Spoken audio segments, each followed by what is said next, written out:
Assalamualaikum warahmatullahi wabarakatuh. Salam sejahtera untuk kita semua. Om Swastiastu, Namo Buddhaya, salam kebajikan. Perkenalkan, saya Novianti Tue. Saya saat ini aktif mengajar pada program studi Administrasi Publik Fakultas Ilmu Sosial dan Keguruan Universitas Iksan Gorontalo Utara. Pada kesempatan kali ini saya akan membuat video singkat terkait dengan pernyataan diri dosen dalam unjuk kerja Tridharma Perguruan Tinggi, khususnya bidang pengajaran sebagai salah satu prasyarat sertifikasi dosen tahun 2025. Pada kesempatan kali ini saya akan memaparkan salah satu mata kuliah wajib pada program studi administrasi publik, yaitu mata kuliah manajemen sumber daya manusia sektor publik, di mana mata kuliah ini memiliki beban studi sebesar 3 SKS dan dilaksanakan pada mahasiswa semester 4 Prodi Administrasi Publik. Pertemuan dalam mata kuliah ini sebanyak 16 kali pertemuan, masing-masing 14 kali pertemuan materi dan 2 kali pertemuan untuk pelaksanaan ujian tengah semester dan ujian akhir semester. Dalam proses kegiatan belajar mengajar, saya menggunakan teknik DIA, Delivery, Interaction, dan Assessment, di mana delivery merupakan penyampaian materi perkuliahan secara jelas dan sistematis. Kemudian pada metode penyampaiannya menggunakan metode ceramah, diskusi, ataupun demonstrasi. Kemudian media pembelajaran memanfaatkan media yang relevan dan mendukung penyampaian materi seperti video, audio, ataupun platform digital lainnya. Kemudian interaction adalah mendorong terjadinya tanya jawab antara pengajar dan mahasiswa ataupun antara mahasiswa dengan mahasiswa lainnya.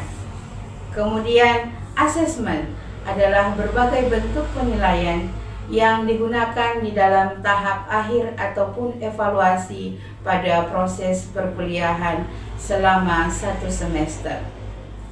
Sistem pembelajaran mata kuliah manajemen sumber daya manusia sektor publik ini menggunakan dengan sistem sinkronus dan asinkronus, di mana bentuk pembelajaran sinkronus dilakukan dengan cara tatap muka di ruang kelas ataupun menggunakan Zoom dan Google Meet sebagai tools video conference.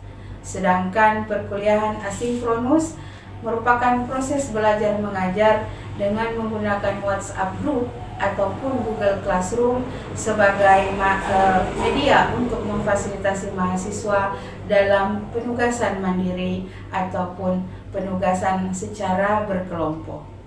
Deskripsi mata kuliah manajemen sumber daya manusia sektor publik.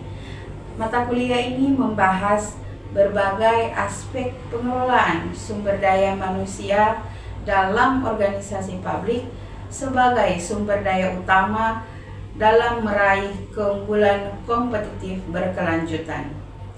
Mata kuliah ini dirancang untuk memberikan pemahaman tentang konsep, teori, dan fungsi manajemen sumber daya manusia sektor publik dengan fokus pembahasan pada fungsi manajemen, khususnya sumber daya aparatur pemerintahan. Di dalam pembelajarannya, beberapa kasus permasalahan SDM pada sektor organisasi publik dianalisis secara teoritis dan berdasarkan pada aturan perundang-undangan tentang aparatur sipil negara. Materi yang dibahas di dalam mata kuliah ini adalah yang pertama, historis perkembangan manajemen sumber daya manusia.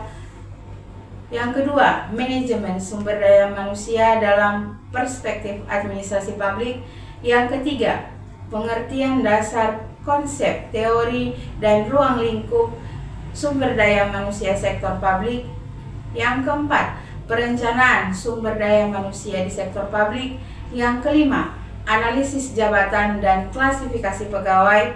Yang keenam, rekrutmen, seleksi, dan penempatan pegawai sektor publik. Kemudian yang ketujuh, tindakan afirmasi dalam MSDM sektor publik. Yang kedelapan, pelatihan dan pengembangan pegawai. Yang kesembilan, motivasi dan produktivitas kinerja pegawai. Yang kesepuluh, evaluasi, penilaian, dan kompensasi pegawai. Yang kesebelas, kedisiplinan, pemberhentian, dan hak-hak pegawai sektor publik. CPL yang ada di dalam mata kuliah Manajemen Sumber Daya Manusia Sektor Publik, yaitu yang pertama, menunjukkan pemahaman yang komprehensif tentang teori dan konsep dasar ilmu sosial dalam melaksanakan tugas akademik dan profesional. Yang kedua adalah menerapkan etika akademik, profesionalisme, dan integritas. Yang ketiga, mendemonstrasikan pemahaman tentang konsep model pengambilan keputusan dalam konteks pemecahan masalah bidang administrasi publik didasarkan manajemen pengetahuan.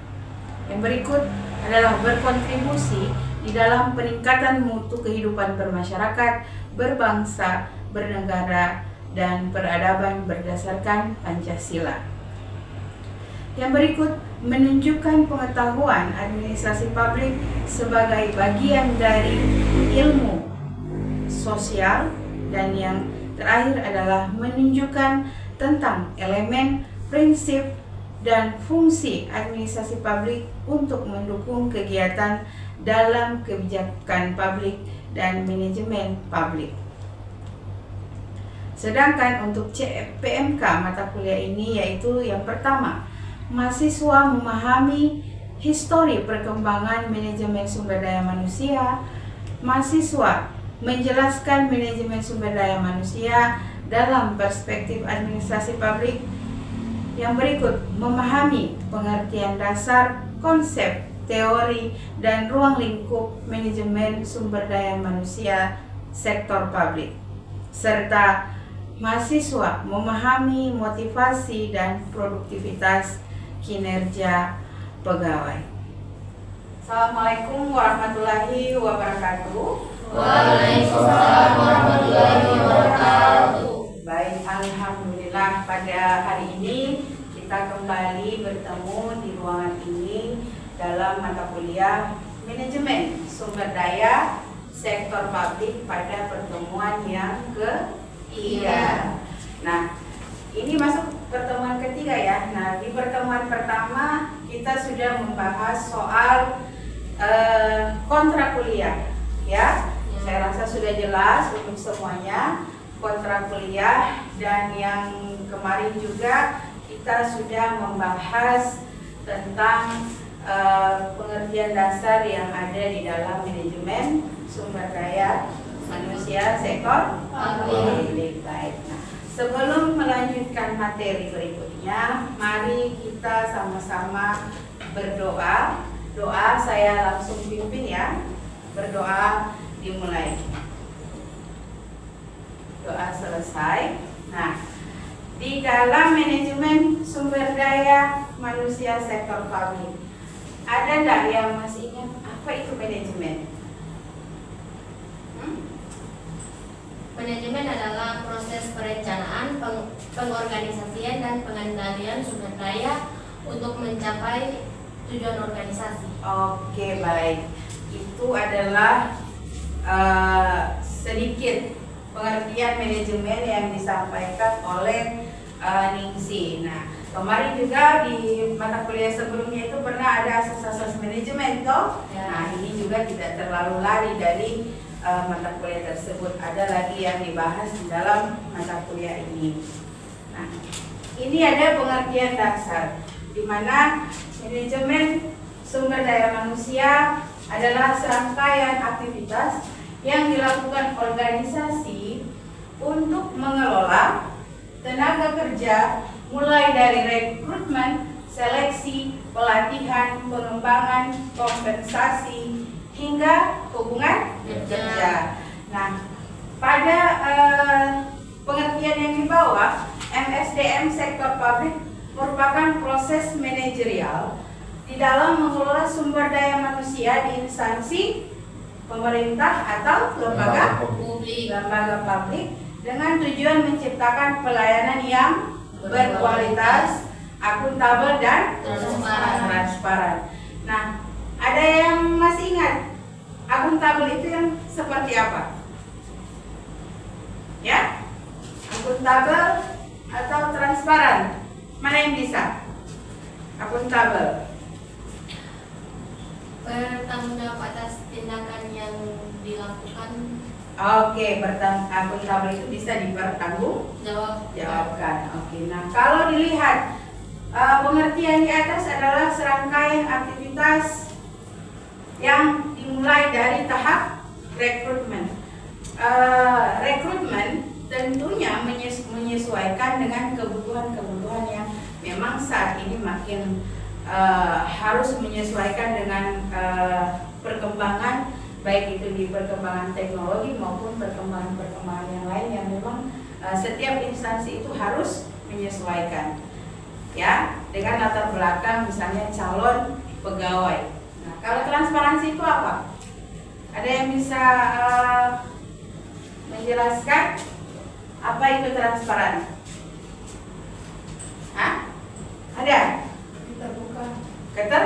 Keterbukaannya, keterbukaan informasi. Jadi semua elemen masyarakat itu bisa melihat informasi, tentunya informasi yang jelas, ya, dan bukan informasi yang tidak jelas.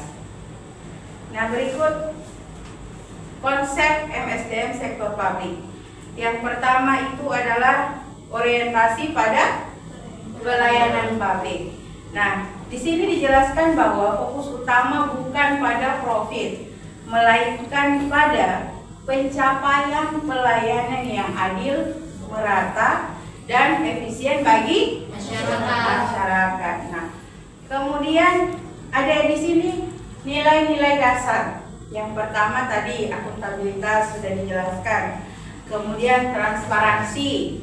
Nah, ada juga yang namanya integritas. Kemudian ada kepastian hukum, kemudian responsivitas. Nah, di sini ada teori-teori MSDM sektor publik. Yang pertama ada teori klasik yang dikenal dengan Old Public Administration atau OPA. Ya, bukan OPA ya. Bukan opa-opa atau kakek-kakek ya. Nah, di sini adalah teori Old Public Administrasi yang berfokus pada satu, hierarki, kemudian aturan. Yang berikut adalah prosedur pendekatan birokrasi Weberian. Nah, yang berikut ada New Public Management atau pendekatan manajerial ala sektor swasta, di mana penekanan pada efisiensi dan evaluasi kinerja. Nah, jadi untuk teori ini pendekatan pada efisiensi, jadi semua ada efisiensinya, baik itu dari sumber daya, kemudian dari waktunya, waktu pengerjaannya itu harus efisien, harus cepat. Kalau bisa 5 menit, 3 menit, ya, untuk tahap penyelesaian dalam proses pelayanan publik. Kemudian yang berikut ada New Public Service, fokus pada pelayanan dan partisipasi warga. Kemudian pegawai adalah sebagai pelayan publik, ya. Nah, kalau pegawai sebagai pelayan publik itu berarti harus melayani masyarakat. Namanya instansi pemerintah yang fokusnya adalah pada pelayanan masyarakat, semuanya itu harus memberikan pelayanan yang terbaik kepada masyarakat. Jika Anda sudah masuk di dalam lingkungan instansi pemerintahan. Kemudian yang berikut ada teori human relation pentingnya aspek sosial dan motivasi di dalam pekerjaan. Kemudian ada teori kebutuhan Maslow, di mana pemenuhan kebutuhan manusia sebagai dasar motivasi kerja. Nah, jadi orang punya motivasi kerja itu karena dia punya apa? Punya kebutuhan yang harus dia penuhi. Makanya orang rela di usia muda sudah bekerja, baik itu bekerja secara formal ataupun informal. Karena apa? Ada kebutuhan yang harus dia penuhi, kebutuhan dasar. Misalnya dia sudah merasa, oh usiaku sudah begini, jadi aku mau begini. Caranya bagaimana? Harus bekerja. Nah, itu adalah teori-teori dari manajemen sumber daya manusia sektor publik. Nah, kemudian di sini ada ruang lingkup manajemen sumber daya manusia sektor publik. Yang pertama adalah perencanaan. Yang kedua adalah rekrutmen dan seleksi. Dan yang ketiga adalah pelatihan dan pengembangan. Nah, ini adalah tahapan-tahapan dari manajemen sumber daya manusia sektor publik. Di dalam proses peningkatan kapasitas dan kompetensi, biasanya kan ada diklat, ya, pendidikan dan latihan. Nah, setelah orang melakukan seleksi, baik itu seleksi melalui komputer maupun seleksi wawancara, nah selanjutnya akan ada pelatihan. Nah, pelatihan itu untuk apa? Supaya mendukung kompetensi baik dari sisi pendidikan, dari sisi keahlian juga harus dilatih supaya tidak kaku ketika terjun di lapangan ataupun ketika terjun di dunia kerja. Oke. Sampai di sini ada yang mau bertanya? Silakan. Eca mau bertanya? Silakan. Itu ruang lingkup MSDM sektor publik, Pak. Ya. Ketika ada perekrutmen secara tertutup, apakah itu masuk dalam ruang lingkup MSDM sektor publik atau tidak? Oke. Biasanya ada rekrutmen secara tertutup, ya. Nah, kalau rekrutmen secara tertutup itu biasanya diperuntukkan untuk memang di lingkungan itu. Kan kemarin ada pengumuman seleksi P3K di salah satu kampus seleksi. Artinya cuman di internalnya dorang saja. Jadi membuka lowongan hanya di internal instansi itu sendiri. Jadi dia tidak melakukan rekrutmen secara terbuka. Beda dengan rekrutmen ataupun seleksi ASN. Ya, jadi dibuka secara besar-besaran, kemudian semua instansi, kementerian, lembaga itu membuka secara terbuka kepada seluruh masyarakat Indonesia, khususnya tentunya dengan persyaratan yang memang ada di dalam masing-masing instansi ataupun lembaga tersebut. Ya, next ya. Nah, ada yang keempat adalah manajemen kinerja, kemudian ada kompensasi dan tunjangan, hubungan kerja dan etika aparatur, kemudian promosi dan mutasi, pensiun dan terminasi. Jadi keempat poin ini juga masuk di dalam manajemen sumber daya manusia sektor publik. Ya. Kalau dilihat dari manajemen kinerja itu sistem evaluasi berdasarkan sasaran kerja individu atau SKP, kemudian ada indikator kinerja utama. Kalau misalnya di lingkungan universitas itu ada juga namanya indikator kinerja utama yang kesemuanya itu ada indikator yang harus kami penuhi. Nah, itu juga salah satu cara mengukur bagaimana manajemen sumber daya manusia itu melakukan tugas dan fungsinya pada instansi masing-masing. Ya, kemudian ada kompensasi dan tunjangan. Nah, ini berkaitan juga penetapan gaji, insentif, tunjangan berbasis jabatan, prestasi serta resiko kerja. Nah, kalau resiko kerja itu pegawai-pegawai yang bekerja di instansi misalnya satu yang dekat dengan bencana-bencana alam, ya. Nah itu juga dari risiko yang tinggi juga menyesuaikan dengan kompensasi dan tunjangannya. Nah kalau hubungan kerja dan etika aparatur, ada hubungan kerja yang produktif, kemudian menjunjung tinggi kode etik ASN. Nah fokus di sini ini adalah soal ASN ya, karena kita bicara soal manajemen sumber daya manusia sektor publik. Kemudian ada promosi dan mutasi. Nah biasanya ini juga yang paling ditakutkan, ya, adanya promosi dan mutasi.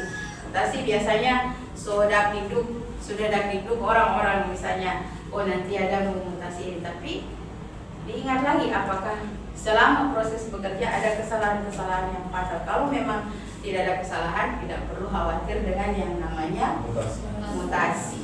Dan kalau memang berkelakuan baik, kemudian berprestasi di dalam lingkungan kerja, ya pasti akan ada promosi yang diterima oleh kita, misalnya kalau berstatus sebagai pegawai ataupun karyawan di instansi pemerintahan. Kemudian ada pensiun dan terminasi.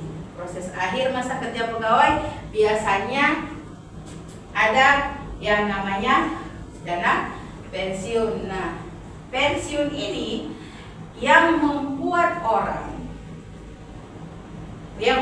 masyarakat ingin berlomba-lomba menjadi ASN. Karena apa? Ada dana pensiunnya. Jadi ketika dalam masa waktu umur tertentu kita akan pensiun, tapi kita tetap menerima dana pensiun. Nah, ini tantangan dalam MSDM. Yang pertama adalah digitalisasi dan e-government. Kemudian yang berikut adalah kebutuhan kompetensi baru, soft skill dan hard skill. Kemudian adalah perubahan demografi dan generasi. Ada krisis etika dan integritas. Kemudian tuntutan akuntabilitas dan kinerja. Nah, di antara ini mana yang paling besar tantangannya menurut kamu? Ada enggak? Ada bisa memberikan pendapat di antara 1, 2, 3, 4, 5 tantangan ini yang ada di dalam slide ini? Ada enggak bisa yang tantangan yang paling berat? Yang mana? Kebutuhan kompetensi baru, soft skill dan hard skill. Kebutuhan Kompetensi baru. Kompetensi baru. Dalam hal ini adalah soft skill dan hard skill. hard skill. Kenapa? Alasannya kenapa? Kadang tidak sesuai skill kita masing-masing. Oke, jadi kadang di dunia kerja itu skill yang dimiliki oleh pegawai itu tidak sesuai dengan bidang yang dia kerjakan. Iya, kebanyakan itu ditemui, ya. Tetapi kalau kira-kira apa yang harus dilakukan di dalam menghadapi tantangan itu? Apa yang harus dilakukan? Ya, melatih diri sendiri. Melatih diri sendiri. Melatih diri. Oke, melatih diri bisa juga. Tetapi juga selain melatih diri juga perlu instansi melaksanakan yang tadi, pelatihan, ya, supaya kemampuan orang atau kemampuan pegawai terhadap pengembangan kompetensi diri itu bisa lebih baik lagi, ya, apalagi yang di instansi pemerintahan, ya. Kalau krisis etika dan integritas masuk tidak? Ya, etika dan integritas masuk enggak? Masuk. Masuk. Alasannya? Kadang banyak karyawan yang tidak sesuai etika terhadap pekerjaannya ini.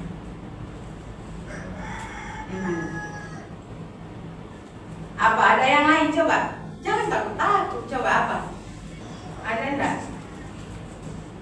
Kalau bicara soal krisis etika dan integritas, ya, biasanya di era modern ini ketika orang itu tidak mendapatkan pelayanan yang baik, langsung diupload di sosial media. Ya, itu karena apa? Kecanggihan teknologi. Ya, jadi apa ya?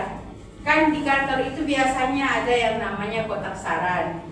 Biasanya juga ada yang namanya nomor yang ketika pelayanan itu ketika menerima pelayanan tidak puas, silahkan ada nomor aduan kan. Nah, ini banyak yang saya temui, yang saya baca itu, ketika orang itu tidak mendapatkan pelayanan yang baik, langsung di-up di sosial media. Padahal itu kan bukan begitu alurnya.